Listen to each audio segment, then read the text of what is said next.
du gouvernement central et de la Société nationale d'électricité dimanche à la centrale d'Inga pour se rendre compte des problèmes que connaît la SNEL. Plusieurs machines sont en pleine réhabilitation après l'incendie qui s'était déclaré, endommageant certains groupes d'importance capitale.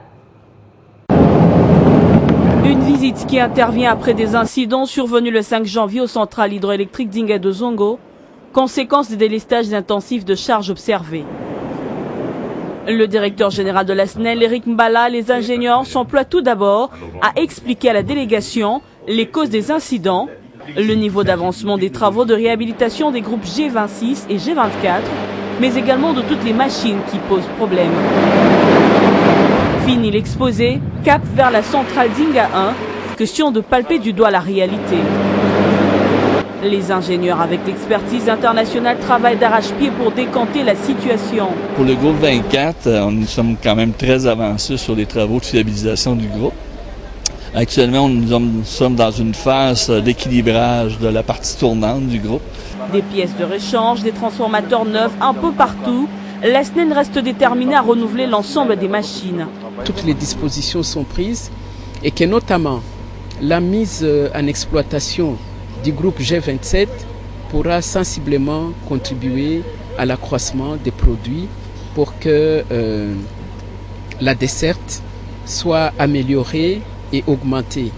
2016 reste une année déterminante pour l'investissement de la SNEL, avec notamment la mise en service de la deuxième ligne Inga-Kinshasa d'ici fin mars prochain. C'est vrai que nous avons des difficultés qui sont arrivées en début d'année, qui ont perturbé complètement notre programme et perturbé la desserte. Mais nous confirmons donc à la clientèle et la population que nous sommes en train de travailler. En attendant que la situation soit décantée, la SNEL appelle au respect de délestages rotatifs ordonnés mis en place. On va prendre ce récent sondage sur le dialogue politique en RDC. 86% des Congolais y sont favorables et le voudraient inclusif. Les sondés ont également répondu à la question de savoir quelles sont les personnalités politiques qui se sont marquées pour leur soutien à ces assises. Réponse dans cet élément. Alors que la classe politique, mieux une certaine opposition, dit bouder le dialogue, celui-ci fait quasiment l'unanimité au sein de la très perspicace population congolaise.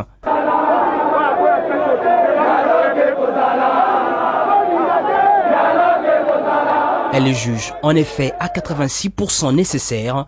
Ce dialogue devrait par ailleurs absolument être inclusif en vue de pouvoir poser les jalons d'une organisation apaisée des élections générales. Le sondage réalisé par l'Institut Le Point a concerné un échantillon de 1000 personnes dans le chef-lieu de 11 provinces, selon l'ancienne configuration. Autre question soumise à l'appréciation de sondés est celle de savoir les personnalités politiques qui se sont démarquées par leur soutien au dialogue national. Félix Kabange-Numbi, ministre de la Santé, prend le contrôle de la manette avec 63%, suivi de Steve Mbikai, président de l'opposition nationaliste, 58%. Ngoï Kassanji, commissaire spécial du Kasaï, vient à la troisième position avec 56%. Jacques Mbadou, gouverneur du Congo central, occupe la quatrième place avec 55%. Ex-aequo avec Colette Tchomba, ancien député de la majorité présidentielle. Thomas Louaka, Pius Mwabilou, Rabinzani Chadari, Justin Bitakuira et Némoin Dansemi occupent respectivement de la 6e place à la 10e. Notre beau pays fait bel et bien partie de la majorité présidentielle. Son vice-président Ambroise Kamoukouni vient de faire une mise au point à Kananga. Pour lui, Maître Tshibangou Kalala a pris une décision tout en méprisant les règlements du parti. Notre beau pays annonce la tenue prochaine de son congrès à Kinshasa. Nous sommes à Kananga. C'est une caravane pour confirmer l'appartenance de notre beau pays à la majorité présidentielle. Le professeur Kamoukouni Ambroise, vice-président de ce parti, vient de crever l'abcès devant la presse. J'aimerais porter à la connaissance de l'opinion que être président d'un parti, être fondateur ne signifie pas que le parti vous appartiendrait, que vous pouvez prendre des décisions, ignorer tous les autres membres. Voilà pourquoi, pour permettre à la situation de se stabiliser, nous allons devoir procéder à la convocation urgente d'un congrès réel dans lequel Les membres fondateurs du parti seront joints et convoqués. Pour le professeur Ambroise Kamoukouni, le revirement à 190 degrés de Maître Tshibangou Kalala, qui a rejoint l'opposition, se justifie par ses démêlés avec la justice. Il s'est fait que le professeur Tshibangou Kalala a des ennuis avec la justice dans le cadre de ses prestations en tant qu'avocat. Il lui a été reproché d'avoir reçu de l'argent du gouvernement congolais pour la défense de ses intérêts contre la République de l'Ouganda. Mais qu'ayant reçu cet argent, il n'a pas attribué à chaque avocat intervenant dans ces procédures, y compris moi-même, la part qui lui revenait. Pour le vice-président de notre beau pays, le congrès organisé par Maître Tshibangou Kalala au mépris des règlements du parti était non-événement.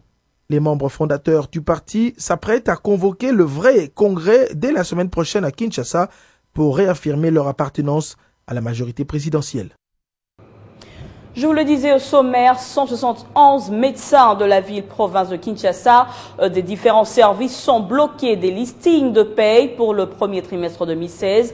Information livrée ce lundi à la presse par le bureau exécutif national du syndicat national des médecins.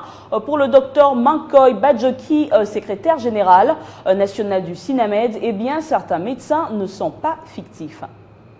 La disparition miraculeuse de leur nom sur le listing de paye. Une situation qui a démoralisé certains médecins de service public, de l'État, tout, grade confondu.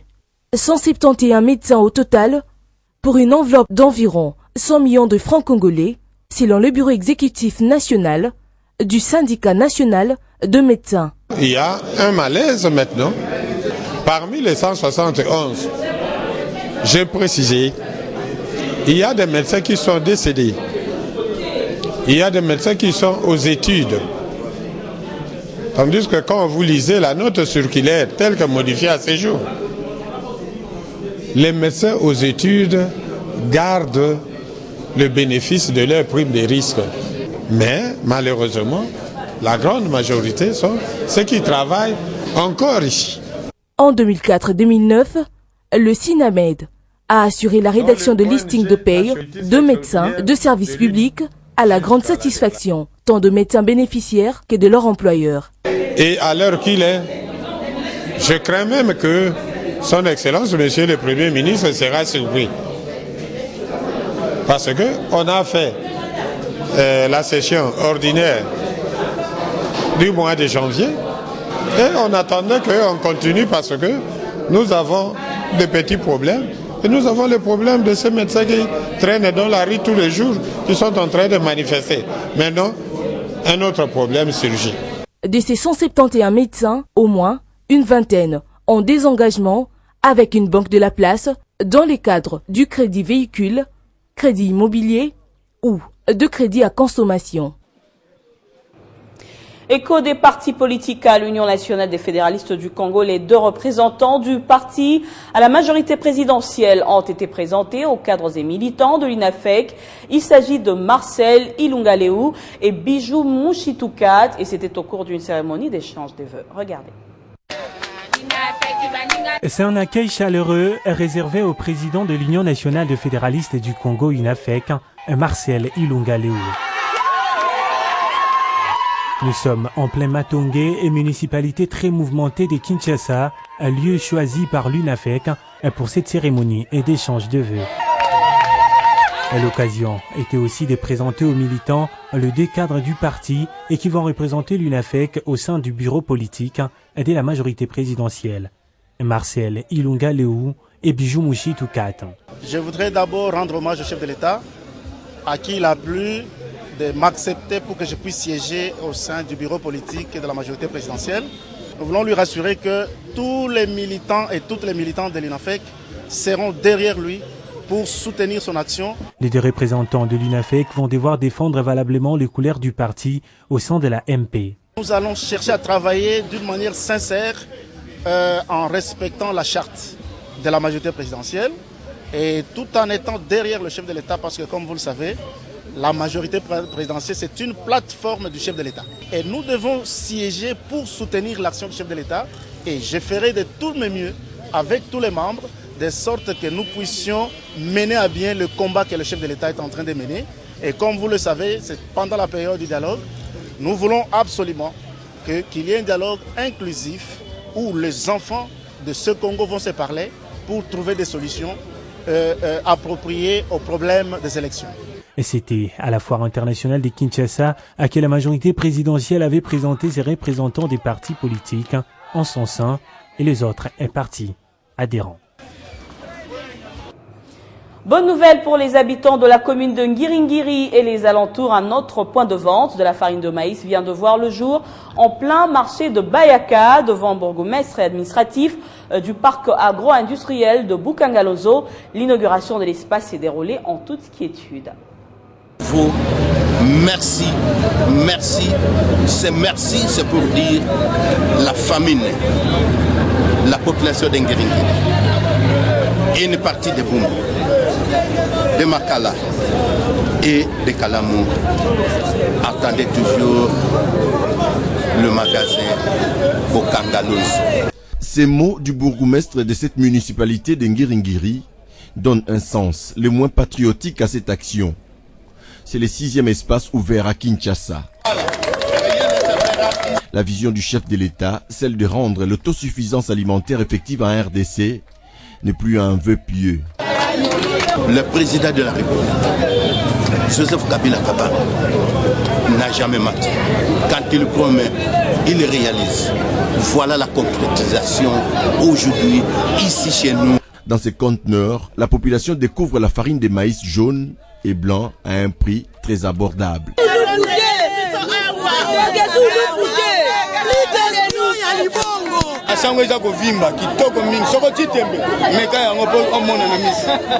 À plus de 200 km de Kinshasa, le parc agro-industriel de Bukangalozo connaît des progrès immenses.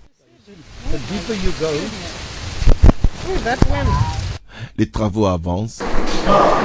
On peut voir les habitations, les garages, la construction d'autres ouvrages de base, mais également la station de distribution d'électricité. Donc on peut dire dans 2 semaines, dans 4 semaines. Possiblement une semaine. Hein? En définitive, un grand pas est franchi, mais il reste encore à faire. Comme vous avez vu, le projet d'irrigation, il est en train de suivre son plan. On a eu un peu de problème avec les pluies et les éboulements, mais bon, ça continue, on va donc l'achever. Déjà, ce 12 février, une forte délégation gouvernementale fera le déplacement du parc pour se rendre compte de ce qui a été fait, ce qui est fait et ce qui reste à faire. Création d'emplois en RDC, c'est depuis le 29 octobre 2015 que la BAT Service Congo avait lancé la première édition de son programme Battle of Minds, destiné aux finalistes de certaines universités et instituts supérieurs de Kinshasa. L'objectif était de déceler des cerveaux pouvant constituer un gisement de cadres de demain pour les entreprises, et les lauréats viennent de recevoir leur diplôme. Il s'agit de 9 diplômés d'universités et instituts supérieurs de Kinshasa sur 15 qui ont reçu leur diplôme de mérite après avoir participé à la première édition du concours Battle of Mind. Ces lauréats devront donc évoluer au sein du staff de BAT dans le cadre d'un stage professionnel en vue d'un éventuel emploi. Là, on va commencer un processus de stage et il faudrait pas leur faire regretter de nous avoir choisis. Le gouvernorat de la ville de Kinshasa, parrain de cet événement, s'est réjoui de cette initiative privée qui tend à réduire le taux de chômage à Kinshasa et appelle d'autres entreprises à emboîter le pas. Nos jeunes gens ont exprimé leur talent et le secteur de l'éducation se trouve être réconforté. Les critères ont été rigoureux et nous encourageons cela, et les performances se sont exprimées, nous avons des beaux résultats. La BAT envisage continuer dans cette dynamique pour appuyer les efforts du gouvernement dans la création d'emplois pour jeunes en RDC. Cette première édition pour nous est une première, comme on le dit, parce que ça nous donne l'opportunité de découvrir et aussi de pouvoir attirer les candidats et d'apprendre, de tirer des leçons de cette première édition. Par rapport à la question que vous posez, est-ce qu'il y aura des deuxième et troisième éditions. Je réponds par la positive. Nous devons, nous, entreprises, pouvoir arriver à les orienter, pouvoir arriver à les attirer et les encadrer dans leur carrière professionnelle.